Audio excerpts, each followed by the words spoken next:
Girlfriend আছে কার কার দেখি হাত তোলো। মাশাআল্লাহ, সাহস আছে ওদের, বুকের পাটা আছে।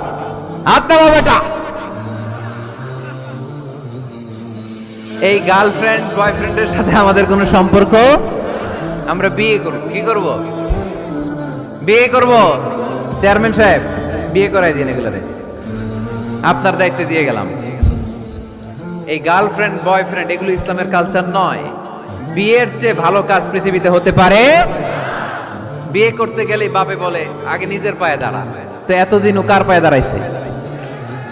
ছেলে মেয়েদেরকে সাহস দেন, ছেলেও পড়বে। ওই যে একজন চিল্লান দিয়ে উঠছে, ওর কমন পড়ছে, কমন পড়ছে। মাশাআল্লাহ। গার্ডিয়ানরা যারা আছেন ওদের দুঃখ কষ্ট একটু বুঝেন আপনারা, মিলাই দিয়েন ওদেরকে, বিয়ের পিড়িতে বসায় দিয়েন। বিয়েতে কল্যাণ, বিয়েতে বরকত। বিয়ের মতো ভালো কাজ হতে পারে না। সব নবীরা বিয়ে করেছেন। আর নিকাহ মিন সুন্নতি, বিয়ে আমার সুন্নাত। ফামান রাগিবা আন সুন্নতি ফালাইসা মিন্নি, যে আমার সুন্নতকে ভালোবাসে না সে আমার উম্মত হতে পারে না। বিয়েটাকে সহজ করে দেন। যেই সমাজে বিয়ে সহজ ওই সমাজে জিনা কঠিন, তাই না? যেই সমাজে জিনা সহজ ওই সমাজে বিয়ে কঠিন। আমাদের সমাজে জিনা করা সহজ, বিয়ে করতে লাগে 10 লাখ, জিনা করতে লাগে 1000। ঠিক কি না? 10 লাখ টাকা ছাড়া বিয়ে করা যায় না। এটা লাগবে, ওইটা লাগবে, এই দাও, ওই দাও, মোহর দাও, বিশাল অঙ্কের মোহর। 10 লক্ষ টাকা ধার্য না করলে মেয়ে দিবে না। এরকম আছে না নাই? না, এগুলো আসলে ইসলামিক কালচার না। ছেলের বাবা মেয়ের বাবা উভয়কে আমি বলি বিয়েটা সহজ করে দেন, সহজ করে দেন।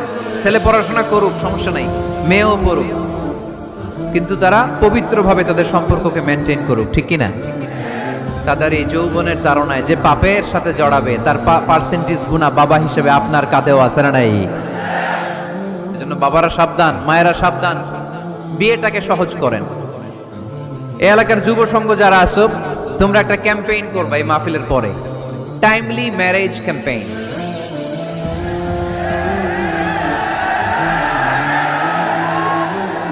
Timely marriage campaign. সময় মতো বিয়ে দিতে হবে, দেরি করা যাবে। বাপ মা বুঝে না, একজনকে হুজুর আব্বাই বুঝে না। গার্ডিয়ান যারা আছেন একটু সদয় হন। ওরা যে পাপের সাথে, পাপের রাস্তা যে ওরা চিনে যাচ্ছে, পাপের পথে যে জড়িয়ে যাচ্ছে, আল্লাহর সুপ্রিম কোর্টের কাঠগড়ায় আসামি করে আল্লাহ সেদিন আপনারে দাঁড় করাবে। ওয়াল্লাযীনা হুম লিফুরুজিহিম হাফিজুন, they guard their privates। মুকদ্দমাতুল হারামে হারাম, এট এ গ্ল্যান্স। একটা নারীর দিকে চোখ পড়ে যাওয়া এটা হারাম না, কিন্তু এই চোখ পড়ার কারণে এটা জেনার দিকে নিয়ে যাবে, এজন্য এটাকেও হারাম করেছে কে? মুকদ্দমাতুল হারামে হারাম। এই নজরটা বড় খারাপ। আন-নাযার সাহামুন মাসমুমুন মিন সিহামি ইবলিস। এই নজর হচ্ছে শয়তানের বিষ মাখানো তীরের মধ্য থেকে একটা ভয়ঙ্কর তীর। এই তীর দিয়ে শয়তান যুবক আর যুবতীদেরকে কাবু করে ফেলে। আমরা শয়তানের হাতে ধরা দিতে চাই না, আমরা বিয়ের মতো পবিত্র বন্ধনে আবদ্ধ হতে চাই।